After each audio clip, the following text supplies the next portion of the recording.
Semakin maju sebuah negara, semakin kompleks masalah kehidupan yang harus dihadapi orang-orang yang tinggal di dalamnya. Semakin kompleks juga tantangan dan rintangan yang datang silih berganti. Dan manusia yang menjalaninya, pada akhirnya harus menemukan berbagai solusi baru untuk mengatasi masalah-masalah yang datang silih berganti ini. Jepang adalah salah satu contoh negara itu. Negara Jepang sudah sejak lama masuk ke dalam golongan negara maju. Bersaing dalam kelompok negara maju tidaklah gampang.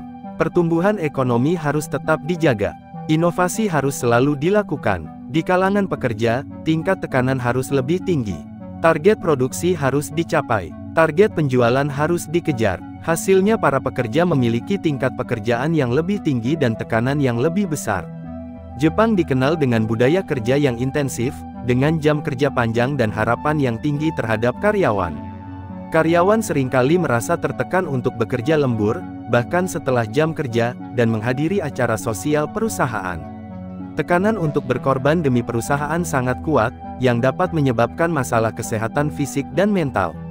Fenomena karoshi atau kematian akibat kerja keras menjadi perhatian, menunjukkan dampak negatif dari budaya kerja yang berlebihan. Masalah tekanan ini tidak hanya ada di dunia kerja. Bahkan sejak dunia pendidikan pun, orang-orang di Jepang sudah mendapatkan tekanan untuk bisa meraih hasil terbaik. Anak-anak di Jepang menghadapi persaingan akademik yang ketat sejak dini, dengan tekanan untuk mendapatkan nilai tinggi dan masuk ke sekolah atau universitas yang baik. Tekanan ini dapat menyebabkan stres, kecemasan, dan kelelahan pada siswa. Hal ini kemudian terus berlanjut pada kehidupan dewasa. Mereka harus bersaing untuk mendapatkan pekerjaan yang layak, upah yang tinggi, dan standar kehidupan baik. Persoalan di dunia dewasa tentu lebih kompleks daripada saat bersekolah. Jika ketika bersekolah tekanan berasal dari keluarga yang menuntut nilai tinggi, ketika dewasa tekanan berasal dari berbagai arah. Tekanan utama berasal dari dunia kerja yang menuntut loyalitas pekerja terhadap tempatnya bekerja. Belum lagi tekanan masyarakat umum serta dari keluarga. Banyak orang merasa harus selalu terlihat sempurna di mata orang lain, bahkan jika itu berarti menyembunyikan masalah pribadi. Konsep gaman atau menahan diri, dan tatemae atau menjaga penampilan sangat kuat di Jepang, sehingga orang Jepang seringkali enggan menunjukkan perasaan asli mereka. Dengan kata lain, banyak kehidupan orang-orang di Jepang yang bertolak belakang dengan keadaan asli mereka. Hasilnya, masalah ini membuat tingkat stres dan depresi di Jepang cukup tinggi, terutama di kalangan pekerja dan pemuda. Tekanan yang kuat dan tidak bisa ditahan secara mental oleh mereka menimbulkan masalah stres dan depresi yang hebat. Pada akhirnya muncullah fenomena-fenomena baru sebagai bentuk perlawanan terhadap tekanan yang kuat dari masalah dari tekanan kerja, tekanan sosial, dan tekanan akademik. Salah satu fenomena perlawanan ini adalah hikikimori, di mana seseorang memilih mengurung diri untuk waktu yang lama dan tidak berinteraksi dengan dunia luar. Fenomena lainnya untuk melawan hal ini adalah juhatsu atau menghilangkan identitas untuk menghindari tekanan dan memulai hidup baru. Juhatsu, istilah ini digunakan untuk menggambarkan seseorang yang memilih untuk menghilang begitu saja dan berusaha untuk menyembunyikan keberadaannya untuk sementara atau bahkan puluhan tahun. Juhatsu bisa dibilang sebagai bentuk perlawanan atas tekanan kehidupan di Jepang. Orang-orang yang sudah lelah dan muak dengan kehidupan yang mereka jalani, memilih untuk menghilang dari kehidupan lamanya. Mereka biasanya pergi tanpa meninggalkan jejak apapun. Identitas lama mereka dibuang dan diganti dengan identitas baru. Hubungan dan ikatan mereka dengan keluarga, teman, rekan kerja dan lainnya dibuang semuanya. Kota tempat mereka tinggal juga ditinggalkan, dan mereka hijrah ke kota lain untuk memulai kehidupan yang baru. Mereka benar-benar memulai semuanya dari awal dengan identitas yang baru. Untuk saat ini, fenomena juhatsu di Jepang pun sudah dianggap seperti hal biasa. Bahkan, di Jepang ada perusahaan yang menyediakan jasa bagi seseorang yang ingin melakukan juhatsu. Perusahaan tersebut akan membantu seseorang yang ingin menghilang secara diam-diam untuk menjauh dari kehidupan dan dapat menyediakan tempat tinggal bagi mereka di tempat yang dirahasiakan. Secara spesifik, alasan seseorang melakukan juhatsu adalah karena putus sekolah, kehilangan pekerjaan atau kena PHK. Melarikan diri dari penguntit, masalah sosial yang berat, keadaan finansial yang buruk dan sebagainya. Masalah ini lebih cenderung karena tekanan sosial yang berat di kehidupan mereka sebelumnya. Selain itu ada juga beberapa alasan dengan nilai positif, seperti masuk ke universitas, mendapatkan pekerjaan baru, atau ingin melanjutkan kehidupan ke tahap pernikahan dengan membuang kehidupan lama mereka.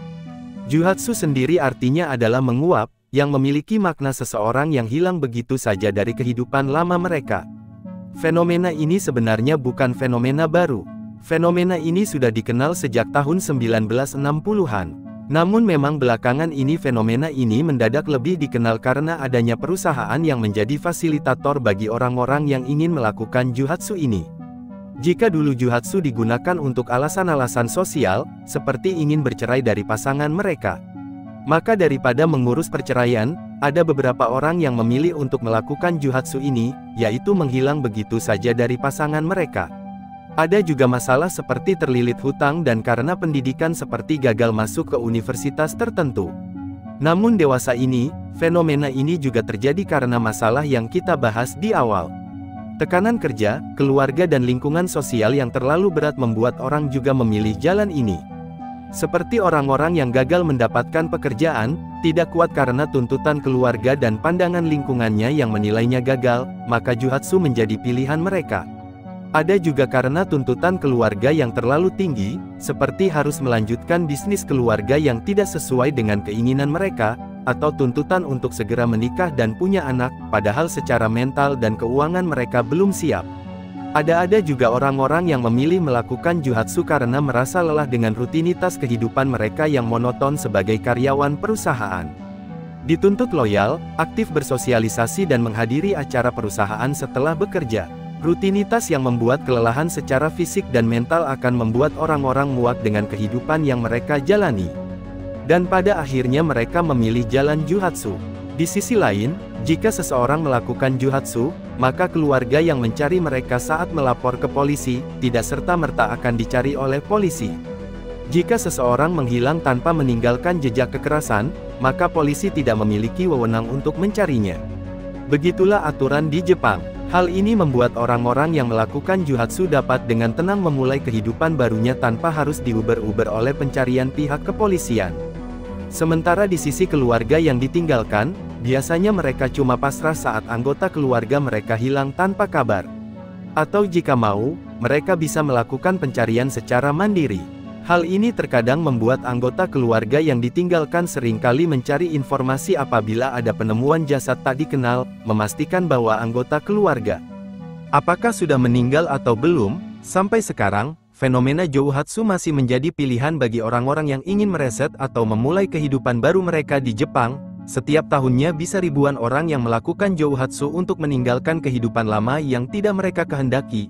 Di Indonesia sendiri, juga ada beberapa kasus yang mirip seperti ini. Ada orang-orang yang memilih meninggalkan kehidupan lama mereka, dan memulai kehidupan baru di tempat lain dengan identitas yang baru. Atau juga orang-orang yang memilih meninggalkan kehidupan lama mereka tanpa mengubah identitas, namun tetap memutus hubungan mereka dengan orang-orang dari kehidupan lama mereka.